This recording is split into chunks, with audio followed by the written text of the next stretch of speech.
Welcome to a brand new episode of Back Pass with Ras. We're back after a long delay. The last show we had was on Manchester City. I thought it was a bit of a novel idea because a lot of people were asking on are there any City fans? So I thought I knew a couple of fans that were supporting from the 90s before they got rich. So we interviewed them. Good time speaking to them actually because we spoke a lot about old school football and how City were before they got rich. Unfortunately, the episode didn't catch on as I thought it would, but you kind of know the reason as well because most of their following probably came about in the last decade or so. So, anyways, yes, introducing with me today, I've got resident young man Kelvin Singh. How are you doing, Kelvin? Good man, good. I'm not surprised. The episode didn't catch on. I mean, City just got famous like in 5 or 6 years, past 5 or 6 years when they start playing. Imagine telling those young folks, do you know that your left back was this player called Sanji Hai, or like Harry Phelan. Yeah. Sean Goater was your striker. They'll be shocked if they. I'll be shocked if they even know this player called Nicholas Anelka. So that's that's Yeah. that's that for the City fans. Yeah, true. Because there were a lot of names I think maybe the young fans today will not know or will not even have heard of. So yeah, anyways, we got a bit of news to share as well. There will no longer be any young blood in our show. We only will have resident young man Kelvin because young blood has done a pork back and gone back to his previous Joe back, man. Joe podcast. back. Yeah, Joe back. Gone back to his previous podcast. We wish him well. Anyways, I think he's rocking it down there, enjoying himself. So nice having you on the show, Joel, and hope to have you back as a guest one day. You were a guest as well once upon a time, actually. So yeah. All right. Moving on to this episode, Kel. What's your earliest memory of FC Barcelona? Oh, Barcelona, man. I think the earliest memory I had was many years ago when this player, Rivaldo, actually did this bicycle kick against Valencia. Hmm. And it was absolutely amazing because previously I didn't used to catch the whole game, just highlights of the games when I was younger. But that goal, amazing goal, Rivaldo scored many years ago, and also when Ronaldinho ditched us. I mean, I'm a United supporter, so when I say ditched us, it's ditched United. And he signed for. I was literally buying the newspaper every single day just to follow the Ronaldinho saga. And then at the next moment, he joined Barcelona. So that was actually that's another memory I had. First few memory of Barcelona. Yeah, I remember those two as well. But Yeah. for my generation and perhaps a bit older than me, we would remember Barcelona from the later years of the European Cup, as it was known then, and the early years of the Champions League through this team called the Barcelona Dream Team, headed by Johan Cruyff, a legend, the late Johan Cruyff, I must say. And to speak about FC Barcelona, we've got with us a returning guest. He spoke about Real Madrid's Galacticos. Now it's the turn of FC Barcelona. It's none other than a former pundit on Fox Sports, ESPN Sports. Is it ESPN Sports? No, it is ESPN only. No ESPN Sports. It's Star Sports. I was very tempted to say Sky Sports, but it's No, not on Sky Sports. But I think they only used to call Star Sports. ESPN Star. I think Yeah, it was ESPN Star. ESPN Yeah. Star, correct. That's right. And Mio Stadium, our resident Spanish football expert, Mr. Antonio Codinach. How are you doing, Antonio? Hola, I'm doing amigo. well, Russ. I'm doing well, Russ and Kelvin, and thank you very much for having. I guess because you guys want to talk about something that happened a few decades ago, you are bringing somebody with a lot of gray hair. But no, jokes aside, thank you very much for your very generous introduction. As we know each other for quite a long, Russ in Yeah. particular, you know that yeah, I like football. I like all kind of football, and since I left my hometown Barcelona, I've been trying my best to keep up and yeah, be informed of things that are happening and what sort of developments, in particular La Liga is going through. So an absolute pleasure to be here and to share, yeah, a little bit maybe more deeper knowledge of that those fantastic years that Barcelona went through when the team was managed by the late Johan. Yeah, and also interesting to note, we normally try to get a fan on the show as well, but we could not get a Barcelona fan from that era. But I'm sure a lot of people, like, as I say, people from my generation will remember that Barcelona team, and they will surely be listening up. Probably will have some soft spot for Barcelona because of the way they played, or because of the late Johan Cruyff or the players they had in that time. So yeah, moving on, getting straight into the show, Antonio, and in fact, Antonio, I told Yeah. Kelvin about you and that you're from Yes. Barcelona, but you actually support their neighbors Espanyol. So he told me it's like getting a show, you're talking about Manchester United, I got a City fan to speak about Manchester United. And that you are spot on, and I think it gives a different perspective. It's gonna it gives a different value to the show. But as I say, I do like sports in general. I do follow football, and I'm happy to share. But yes, I cannot be perfect. Therefore, I need to support the other team in the city, which we have, by the way, great hopes for this season. Maybe one day you will call me to talk about the Espanyol, and I will Espanyol, be yeah. delighted to do so. All right. So, okay, going on. Yeah. Antonio, Johan Cruyff was appointed in 1988 as You're the right. manager of FC Barcelona. So, what was his vision when he took over took over the managerial role at FC Barcelona? So the main reason, as I can remember, that Johan was brought is to pretty much to implement a revolution. Barcelona came from some years where I do remember that a few years before he arrived, there was some sort of like a strike by the players in a hotel near the stadium against the president. They were not happy. So overall, the atmosphere at the club was really, really negative. And I do believe that president by then, Josep Lluís Núñez, which is one of a legendary president that Barcelona has had, let's say, okay, Johan had a successful career as a player at FC Barcelona.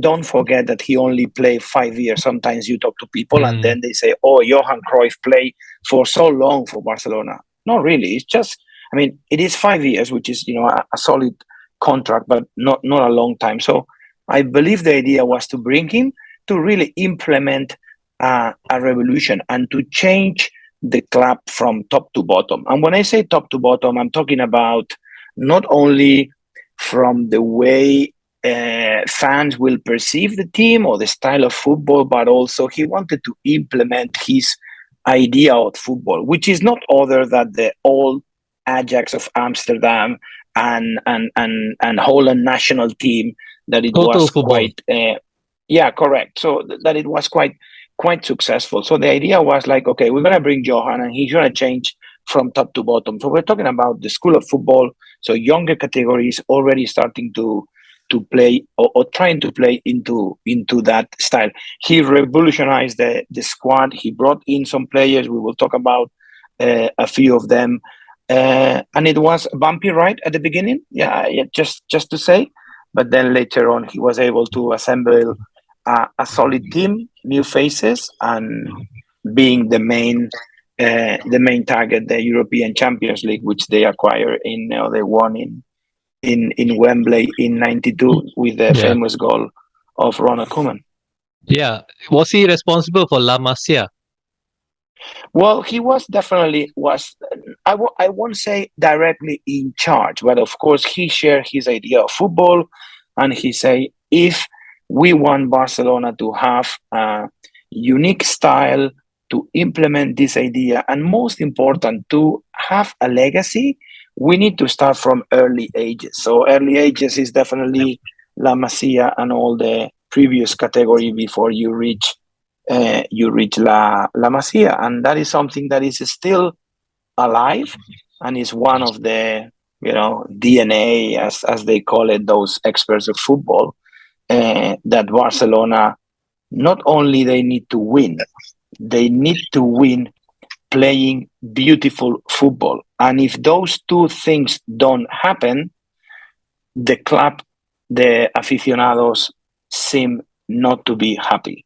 And I'm going to recall most recent years, I believe no more than 3, 4, 5 years, and Barcelona, they fire their manager, Ernesto Valverde, who is today currently managing Athletic de Bilbao, when he was at the top of the table after winning 2 La Liga titles consecutively. And they fired them, I believe it was in January, in February, because the team was not playing beautiful football, believe it or not. It's like if, I don't know, tomorrow Manchester City, and I mean last year when City were on top of the table, fires Pep Guardiola because they are not playing good football. I'm sure you guys will be very happy, but yeah, it's difficult to understand, especially now in modern football, right, where those magic 3 points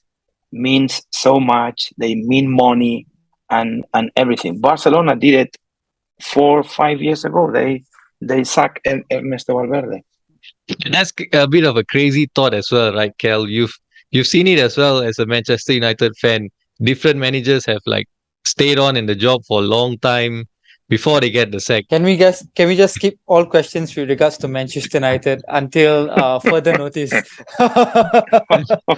But yeah, just the comparison. That's why teams like Barcelona and Real Madrid and all, Right. they don't wait too long to win league titles, win Champions League and all, because they don't have the time to wait.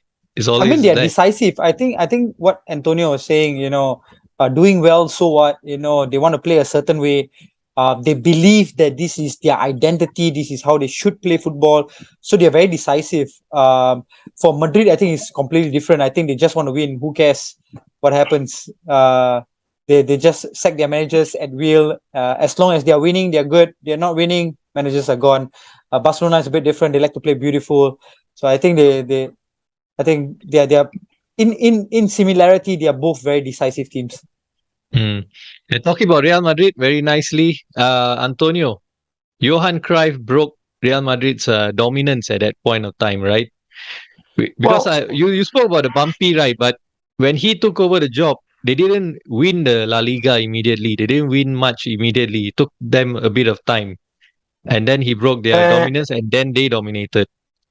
Yeah, they dominated for a while, not for too long, because if I'm not wrong, Johan was in until 1996, if I'm not wrong. Yeah, so it's pretty much 8 years overall, and I have to say that his exit from the club was not fantastic. I still remember the catastrophe in that UEFA Champions League final versus Milan when they were crushed 4-0, right? If you guys recall, for sure it was the greatest Milan ever. But yes, and that is something to answer your question. Yes, definitely Barcelona, they did break that dominance from Real Madrid. And something that I want everybody watching this and listening this to understand is that La Liga, for as much as we try our best, and once in a while we will get Atletico de Madrid or Valencia or Sevilla or another of the second tier teams doing great and having chances for the title,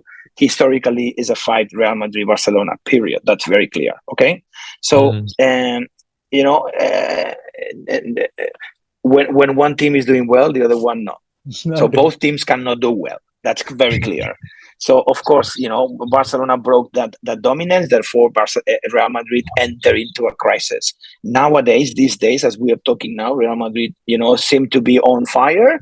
Okay, well, let's see what Barcelona is going to be doing with with the new signings and Xavi as a manager and so on. But it's going to take a while, and I do believe that nowadays football doesn't have that patience, and Barcelona has been a club that historically have not had any patience in that sense. So going back to your question, definitely Johan helped Barcelona to break that dominance from Real Madrid and grabbing a couple of La Liga titles, and then the famous UEFA Champions League or European Cups champions, which you ask any Barcelona fan and they will, if you ask them for an event that changed the history of the club, well, the most seniors will go back quite far back, but the current ones will tell you that it was that game at Wembley that changed the history of the club.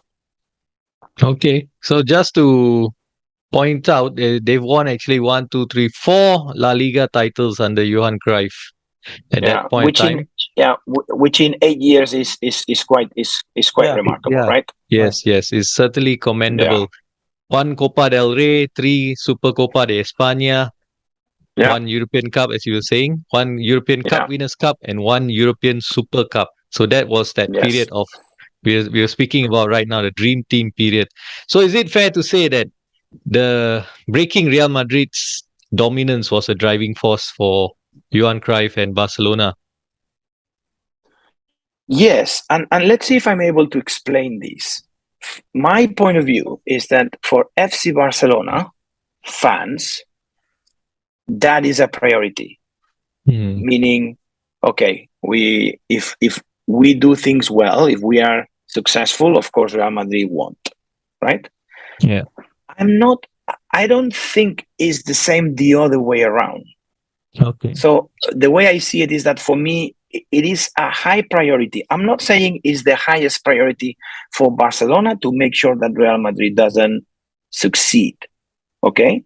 But if you ask Real Madrid fans, I'm not sure if they will put the priority of making sure that Barcelona are not successful as high as FC Barcelona fans will put it. Why do I want to say with this? Well, it's just, it's just a difference. I think historically, Real Madrid and more recent has been quite successful, in particular at European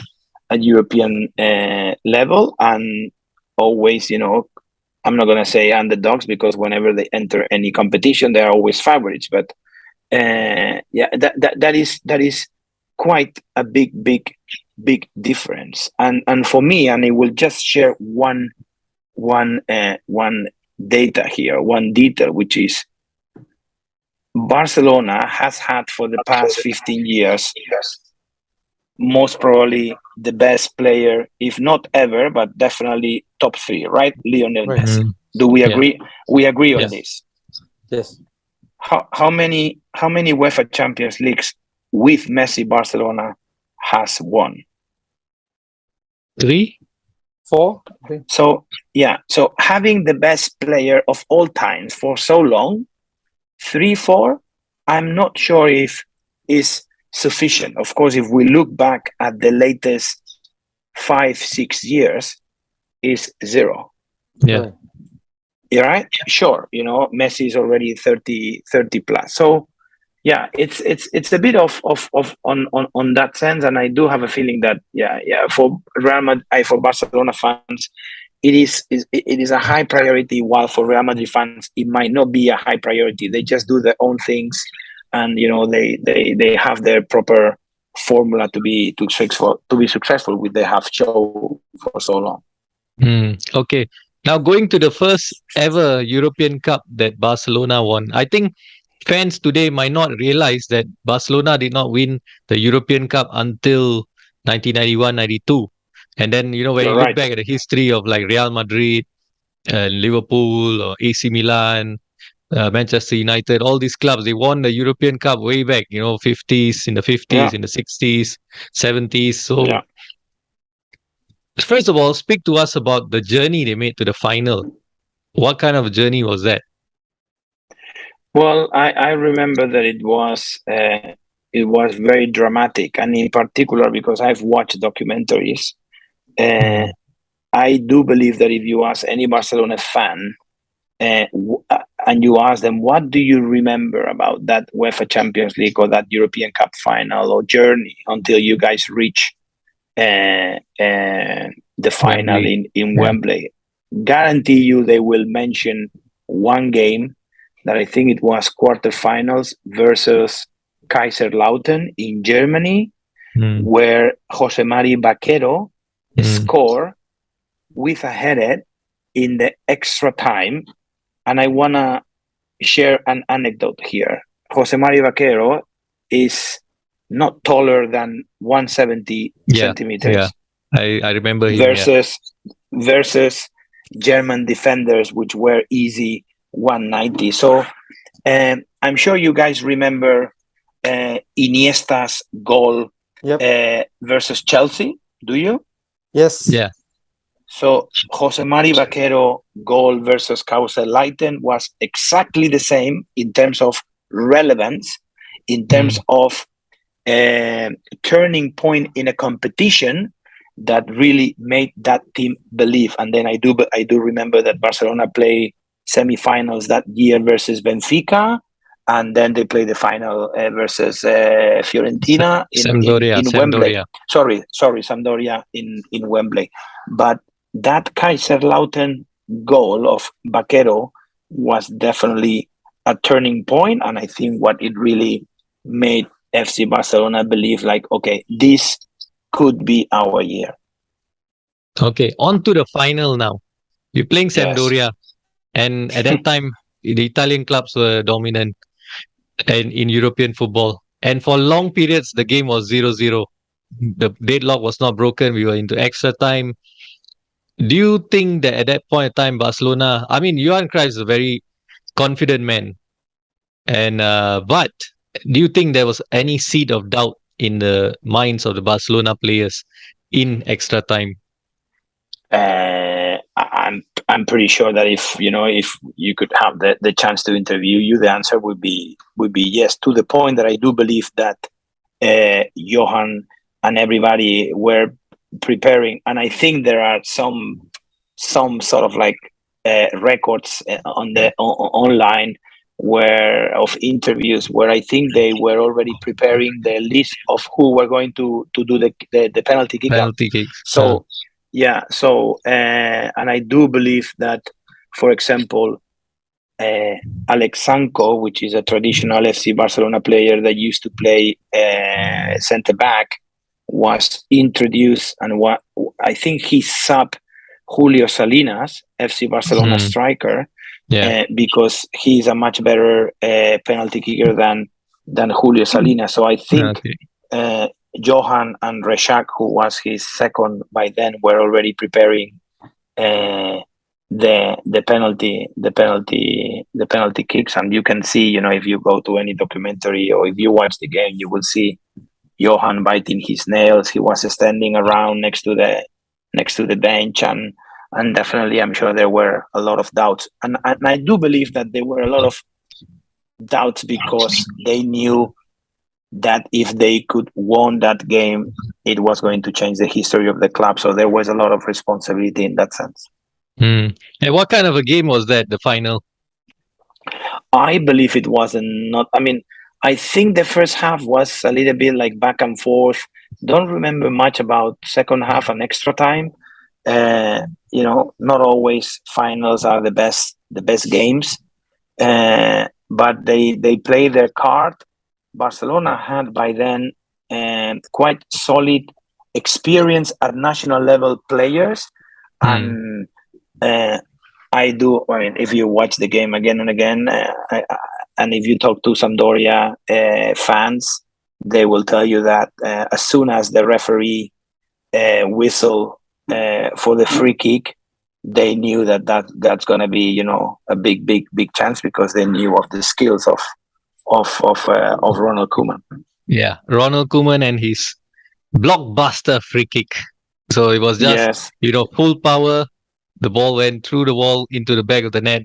A huge sigh of relief fell all over Barcelona. Barcelona won the European Cup that season, and kudos to them, right? I think the moment the ball crashed into the back of the net, I think all Barcelona, must have been some atmosphere. Do you remember how it was in the streets? Well, very noisy, and on all FC Barcelona fans, they do celebrate in a specific area in the city center, and of course, it's a game that changed the history of one of the most relevant clubs in European football in Spain, and of course they deserve to celebrate, and pretty much there were some really good celebrations that year, of course. As an Espanyol fan, were you cheering on Sampdoria? Most probably. Yes. So that's probably the first time you're supporting an Italian team, man.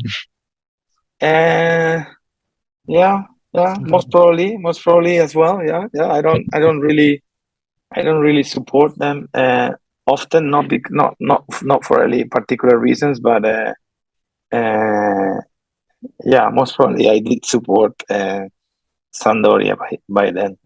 Yeah, Sampdoria also a very good team at that time. They're not the They have traditional really good Italian players. powerhouse, but yeah, got to put in a bit of Italian football in here for the moment. But going back to Barcelona, standout players in that dream team, who are they?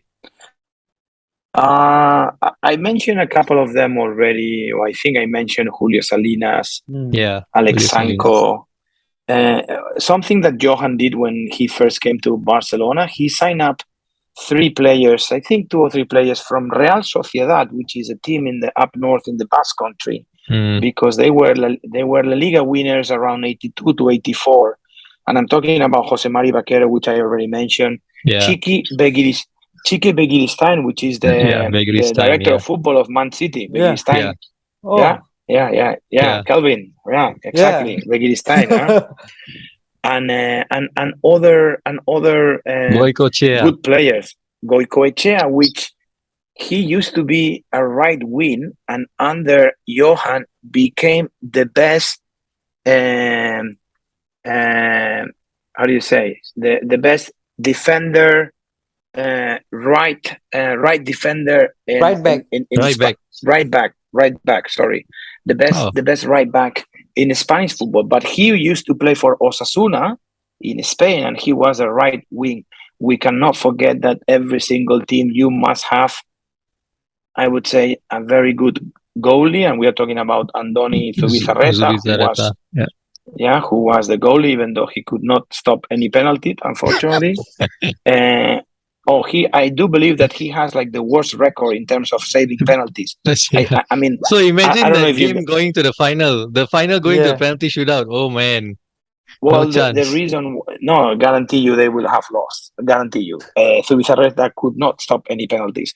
And then, last but not least, as main, star and providing a lot of character and energy and power, and the famous Risto Stoichkov, right? Yeah, Stoichkov. What about Romario? Yeah. Well, he came in. He came in a bit later, and right? a little bit later after Wembley. But no, there was quite a nice group of players, and as always, good atmosphere. Johan was a good manager. He wanted to control everything, and he was really, really, really, the father figure and a boss. But I would say that there was a good mix of national players of good level, as well as foreigners like Stoichkov, Koeman. I remember Michael Laudrup later on. Well, no, later on, no, because he played in Wembley as well. Who else? Wolfram Wijge, if you remember, the Dutch guy. Then Romario joined. So it was quite a very nice revolution. There was also a certain Pep Guardiola in that team. Exactly. I don't know if it sounds familiar to anybody watching and listening. Yeah, this guy who lost his hair in Manchester. Yeah. Yeah, he had a good set of hair, I would say, and I would say he was probably a bit of a revolution. He was a bit of a revolutionary figure in the 90s, because they don't really play with a deep-lying playmaker. Teams don't really play with deep-lying playmakers back then, right? It was always box-to-box central midfielders. But here you have Pep Guardiola playing this specialist role that now has become so glamorized. Yeah, so it's funny because Pep Guardiola was the extension of Johan Cruyff on the pitch. Xavi was the extension of Guardiola on the pitch. Nowadays, Pedri is the extension of Xavi on the pitch, right? Yeah, so you always need that. Well said. Yeah. So now you always need that guy who is really, yeah, the extension of the manager, and every single team should have one of them. In Barcelona, it has been so easy to identify that correlation in between manager and player, right? Player. Any player that you felt probably was underrated that you have not mentioned yet? Look, I'm very happy that you are asking me this question, because one of the things that Johan was not fantastic at was with signings, and he had a few, more than one, bluffs and hiccups of, okay, we're gonna sign this, and because it was recommended or it was proposed by Johan, the club follow what Johan said, right? Okay, we need to bring this guy from, can't remember, some country in Latin America, Romerito. Yeah, or we need to bring this couple of guys from, sign them from Espanyol, believe it or not, a Russian player called Korneyev and a Spanish striker called Skach, who for you mean nothing. I remember them well, but they were a little bit of, players that they were lesser known. They didn't have a lot of impact in the club. And I have to say that Johan had a few of those. Not every signing that he proposed was outstanding, but because he was such an entity and such a father figure for the club, nobody was brave enough to criticize him and say, okay, maybe we should manage this better. But of course, on the other side, he had good signings later on, and we say Romario, and he was the one convincing Laudrup to join the team, and the 3 players or 4 players from Real Sociedad. So yeah, he was really good at managing the changing room, and of course and convincing players to play his idea of football, which I think nowadays is a key component of those of those good managers, right? Is the manager able to convince these players to play this way rather than the way they've been playing always?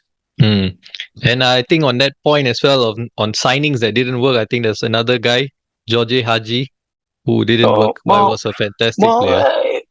Well, I think Jica came in after I don't know if it was either after or just before the 1994 World Cup in the US. And I believe just before that.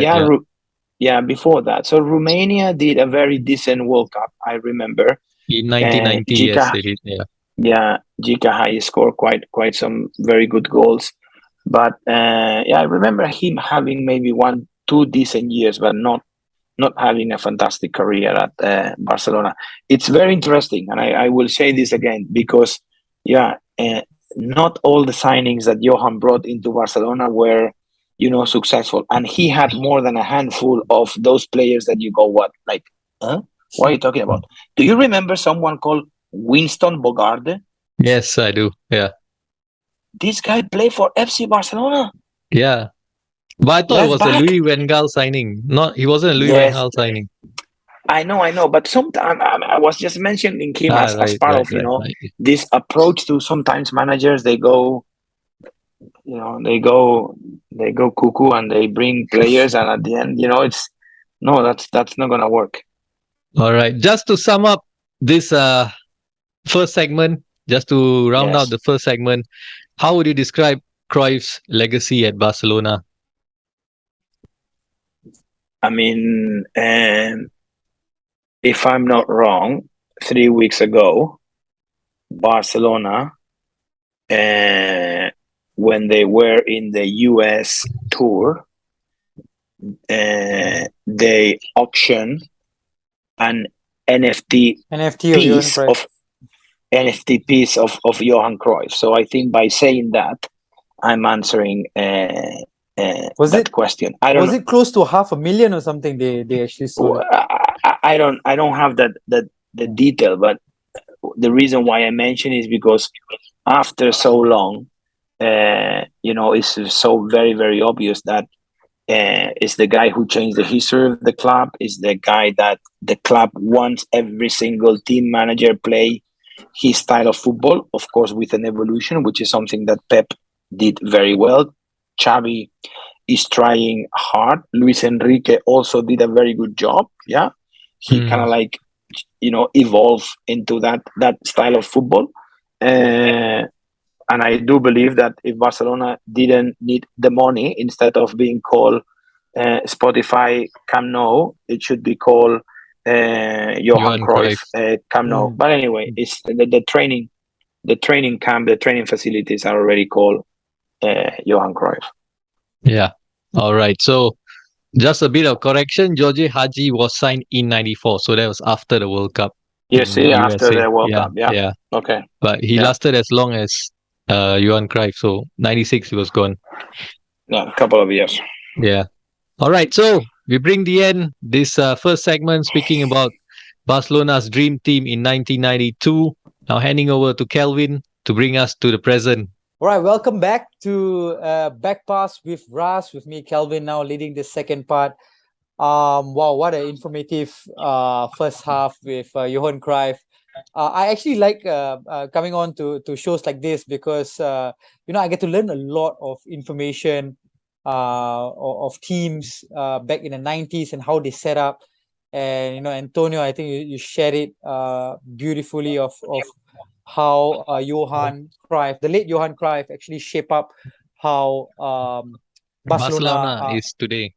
Yes, 100%. Actually, fun fact, I actually went to the Barcelona Stadium, and I think it's magnificent. I was just so awestruck, when I was there. Barcelona, I mean, the city itself, it's just something else. So moving on to my question here, which modern day era Barcelona was your favorite? Maybe we can start from maybe after the 2000s. Any favorites from there? Well, I think in terms of managers that left a mark, yes, right? If we start from the 2000s, and again, if you talk to any fans and someone that pretty much continue an improved version of what Johan started, we cannot skip or we cannot forget to mention Louis van Gaal, right? So Louis van Gaal, and again, right, once again, connection, FC Barcelona, Holland, Ajax, whatever love affair that have had the club with the country, history, it's still there. So Louis van Gaal definitely is that guy that is brave enough to decide that Xavi is going to be his main playmaker, and that he's going to put, I believe, Messi as well, and so on. So that is very, very clear. And he had Jose Mourinho as assistant, right? Yeah, Jose Mourinho was there. So. As a translator. As a translator. For Van Gaal, okay. I thought it was only for Bobby Robson. No. Mourinho's journey is pretty incredible. How he went from a translator to a Champions League winner. Mourinho has 10 books, but anyway, Mourinho lands in Barcelona because he's the translator of Bobby Robson. You are right. But then he stays at the club. And then when Louis van Gaal arrives, then he becomes more involved into the team, and then it's his second, and then he starts his career. But once I mentioned Louis van Gaal, I think pretty much the next one, even though there were some managers in between, and I would say that the one that really started building the foundation of the second generation of Dream Team under Pep Guardiola is once again another Dutch player, Frank Rijkaard, right? Yep. So so I would say Louis van Gaal, Rijkaard.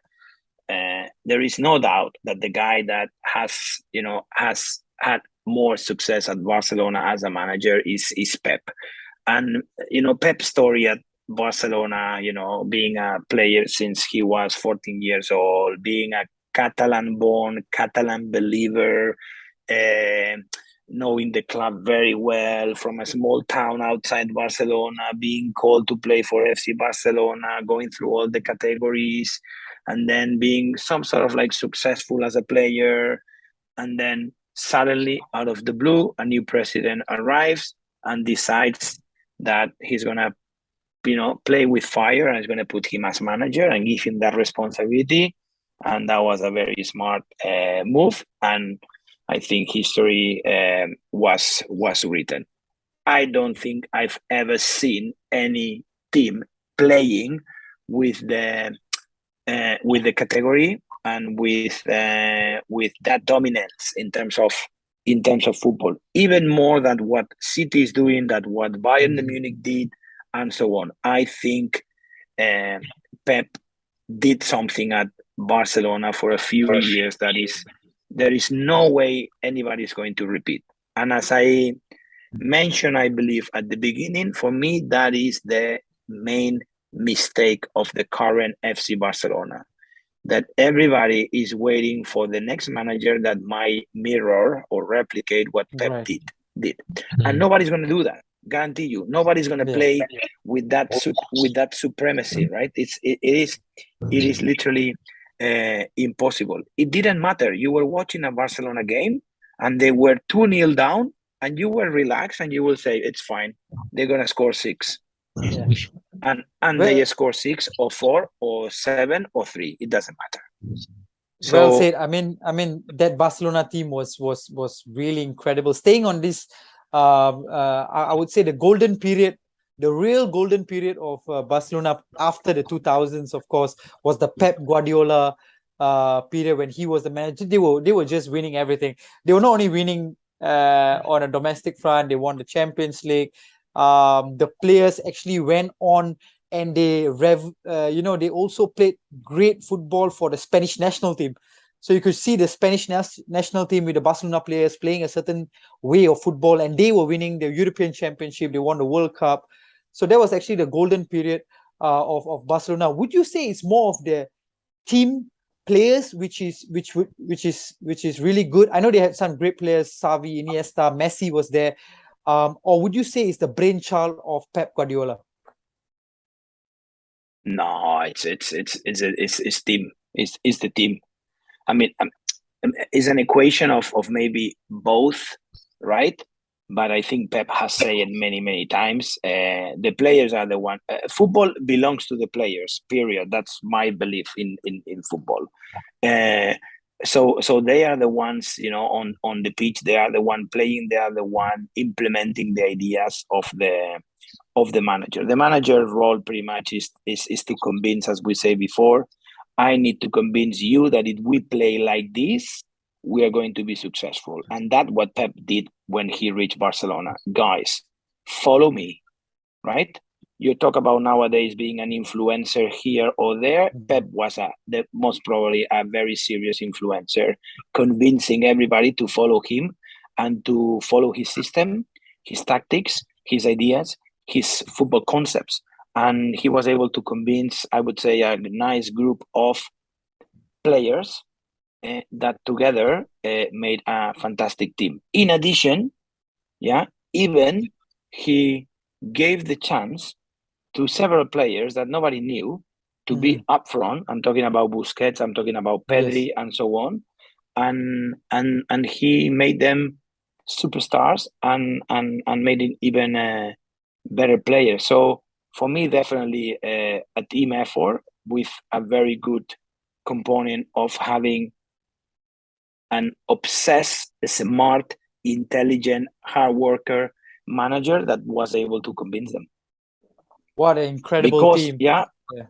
Because as I say before, right, for Barcelona, it's not only about winning. It's winning plus playing good football. And Pep did that for a few years, right? Crazy. And they were successful. So they won so much, so many trophies, of course, winning and playing good football. And that was unbelievable.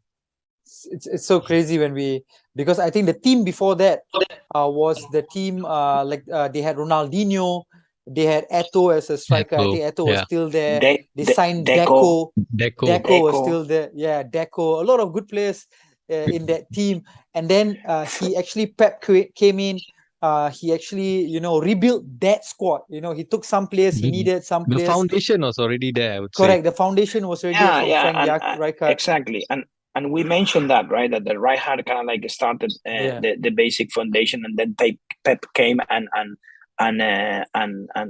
perfection it. But no, totally, and it's it was great to watch, and to also see at the same time what you mentioned, Kelvin, that you could see FC Barcelona 75% of FC Barcelona replicated in our national team. Therefore, we were so successful from 2008 to 2012, right?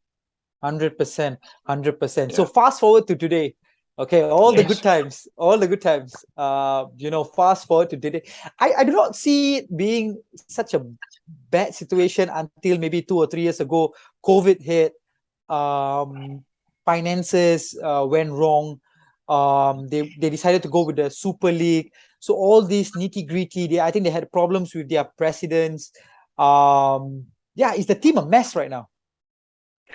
It's not just the team, I think it's the club. The club. Is the club a mess? Sorry. The club financially it's broke. Period. Right. Yeah, Barcelona has a debt of 1.3 billion euros. This is not a joke.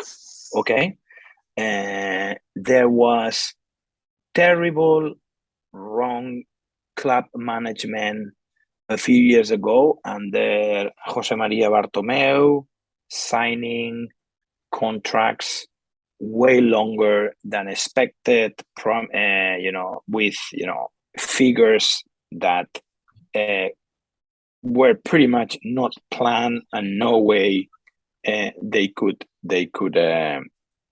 afford that. A very good example, even though I like him a lot as a player, it's called Frankie de Jong. Frankie de Jong has been having a contract with Barcelona, Right. but this year has a contract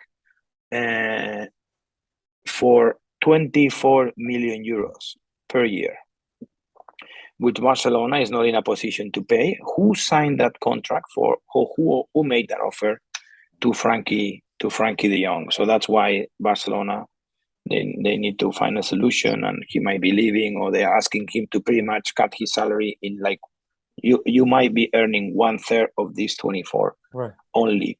So really awful managing of finance.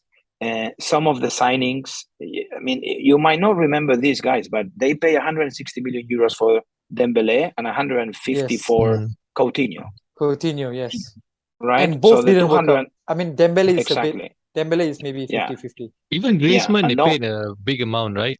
100 million. Yeah, like 125. Yeah, 125. Yeah, and they received 222 for Neymar from PSG, right? Yeah. So and yes, we can argue that but that was market price. Yeah, Borussia Dortmund, that was the price that Dembele, whatever, that there are some decisions that have been really, really wrong. So nowadays, what's going to happen? We'll see. The only solution, the only thing that is going to save Barcelona is that if they start winning something, okay? Right. But as I say, the pressure is super high for Xavi as a new manager. And don't forget, this guy at managerial level has very little experience. Of course, yes, in Qatar, he's been managing Al Saad and so on, but not at super, super high level. His ideas of football are not going to be super new. We all know them. It's going to be maybe an evolution of Pep in that sense. But if Barcelona, with all the signings and so on, and all the financial tricks that they had to do this summer to bring the good players, are not able to deliver and to deliver quick, again, I'm not sure if they're going to have the patience to keep Xavi for so long. To be honest, historically, they're going to be up there and they're going to do a good season. But for me, what is a killer is three things. Number one, that everybody's expecting Xavi to be the new Pep Guardiola as a manager. Yes, I think that's it's not going to job. happen. Yes, it's not going to happen. Tough job. Number two, he doesn't have much experience, and number three, there is no patience. And in this, nowadays world of football, without any patience is it's very difficult. The only thing that might save this situation is that who do you bring to manage FC Barcelona? Who? Yeah. There is nobody. Yeah. Literally, no. There is. I don't see anyone. You thought about whatever. Pochettino. Pochettino will never manage Barcelona. Yeah. He's a mega super Espanyol fan. Oh yeah, he He's played for Espanyol. He Yeah, played for of Espanyol. course, Yes. of Yes. course, of yeah. course. And He say that I will never manage FC Barcelona. bringing back I'm very Pep happy to is hear. it's a dream, right, for them. Pep doesn't want, and I think Pep might come back to the club when Piqué might become president in a few years, because everybody knows that. That's not a rumor. Piqué is going to be the president of Barcelona in a few years, and he might bring Pep, I don't know, as part of the structure, or a sports director or something. Yeah. I don't think Pep will manage or will be the manager of Barcelona anymore. Don't forget the reason why Pep left Barcelona, right? And that is something that is extremely, extremely difficult, which is when you have a team that has won everything. Correct. To revamp that team, to create a revolution, with the players that have given you everything, is literally impossible. And you can go back in history. Nobody has been able to. Nobody has been able to do it. And Pep say, "Look, if I need to fire Piqué, if I need to fire Xavi, if I need to, I'm not gonna do this." So that's why he left. I mean, there's a higher chance of Pep being a Spanish coach than a Barcelona coach. I mean, no, he might, Pep is too much of a Catalan Oh. to manage the national team. But he did play for the national team, though. Yeah, Won there the were some Olympics of gold course. medal with Spain. Yes, absolutely. Yeah, and he did a very good job. But of course, in the recent political episodes for Catalonia and so on, he positioned himself very, very clear, and I don't think that was well seen from Madrid point of view. Okay, I got a question. I got to chime in. Sorry, Kel. I'm just very curious that you've mentioned Barcelona is in such big debts, but how are they managing to pull off all these signings? Very good question, and the same question that everybody is asking. In particular, those teams that are not so lucky to have these resources. So what they've been doing is they've been activating. What Barcelona has been doing this summer is they've been selling fixed assets in advance. So, for example, they have sold a certain percentage of the TV rights for the next 25 years. So in the next 25 years, they are not going to get 100% of the money, the media money. They might get only 75%. They also send whatever audiovisual services of a company that they had to another company. I mean, La Liga as an entity is the one managing this, the one approving all these movements. And I want to believe that if La Liga is approving all these capital injections, then I believe what they're doing is legal. But I absolutely understand the question. And I also feel the pain for teams like, for example, I don't know, Granada or Betis, which are pretty much in the same situation. And of course, they don't have the same level of assets that Barcelona has in order to get these capital injections into the club. Even outside of that, like clubs like Inter and all, they're also struggling financially, and they got to sell. It's like every season got to sell someone for big money, and then we can sign some players. So I get it. It's very like they're selling players because it makes sense if they sell the players. And then they raise funds, and then they reinvest it. Raise funds, and then you sign new players. The point with Barcelona, I mean, players being a fixed asset, it's easy to sell, right? You get an offer, you sell it, transaction done, clear. What Barcelona has been doing is that they have been selling this summer future assets. So So Right. assets that they don't have now. Yeah. So I'm talking about, if in the next 25 years they will receive, I don't know, 20,000 million euros as TV rights, they sold 25% of that. Right. So in the next 25 years, they won't get everything. They will get everything minus the top 25%.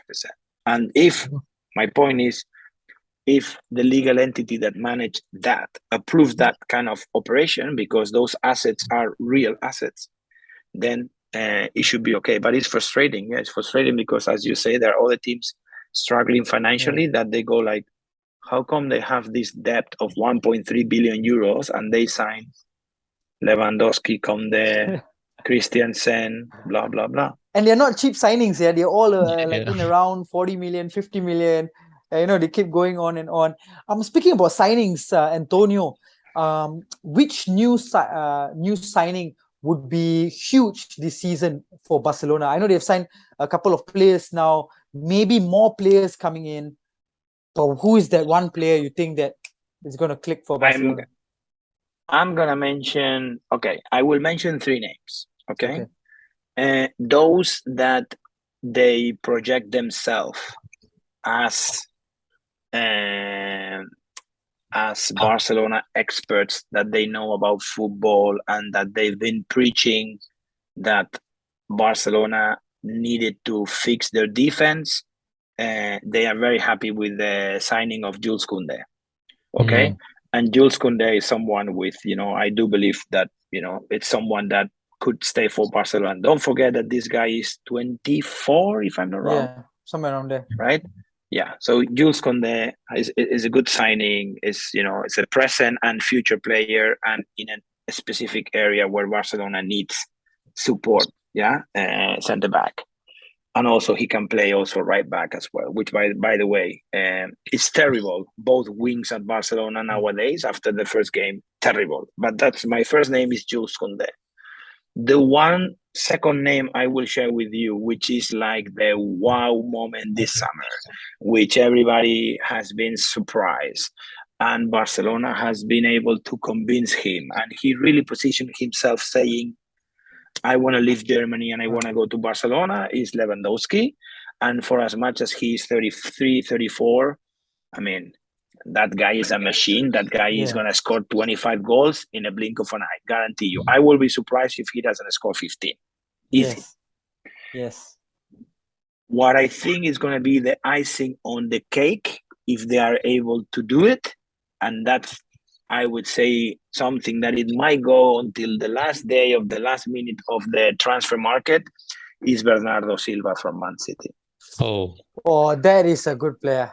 That is a good player. Because number one, Bernardo Silva has already informed Pep Guardiola that he has a dream and he might want to leave Manchester City. Pep already was out the other day on media press saying that I've spoken with Bernardo. I'm not here to deny any dreams of any players. Clear.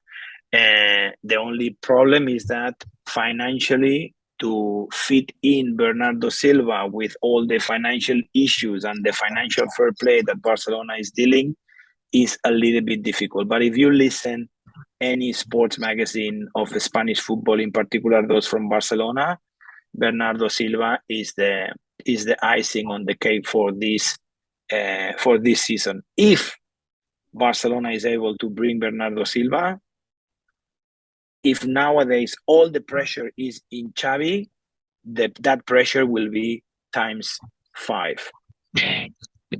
Because with Bernardo Silva, Lewandowski, Koundé, Rafinha. By the way, I didn't mention Rafinha, but of course, excellent player.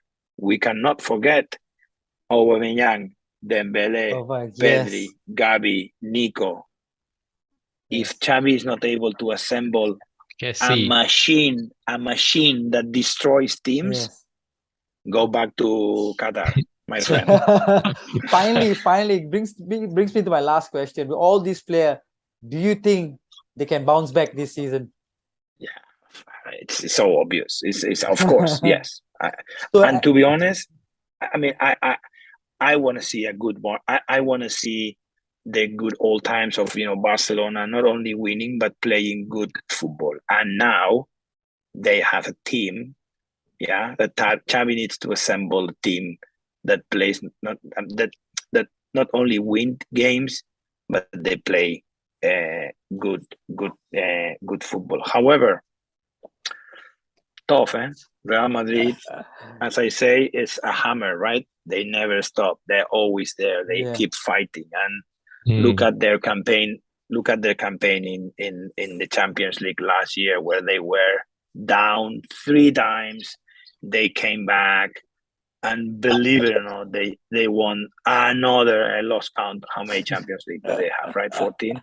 14, yeah. Amazing. Incredible. Real Amazing. Madrid sometimes. Amazing. Incredible. Amazing stuff. We Incredible. couldn't thank them enough. Yeah, we couldn't thank for last season. We couldn't thank them enough. We were actually. You guys are terrible. All right, Ras, back to you. All right, say once, right? Yeah, Antonio, thanks a lot for sharing all your thoughts and memories as well from the early days as well, and thoughts of Barcelona today. Promises to be an exciting La Liga race. I What do you hope so. think?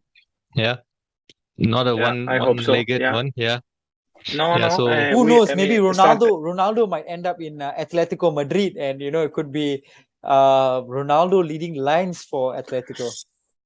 If I don't know if you watched the highlights of I a don't game think so. last night, but Atletico Madrid won 3-0 at Getafe Yeah. with 2 goals from Morata, one from Griezmann, and they say that the duo Morata Joao Felix was extraordinary.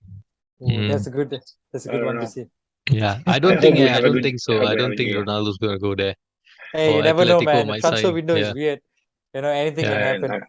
He might come to Singapore. Should come. Yeah, exactly. I was gonna say maybe Home United or Tampines Rovers should sign him. Yeah, you could join Ballistic Alsa. Ballistic Alsa, you can join us. Make Ballistic us happy. Alsa, you're right. Exactly. Right. Ballistic Road. Okay, guys.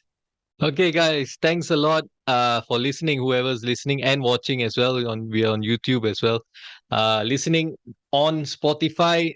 We've come to the end this episode called the Barcelona Dream Team. And this is me, Ras, signing out. Kel, ciao. Until we meet again. Goodbye. Thank you, guys. Cheers. Welcome. Cheers.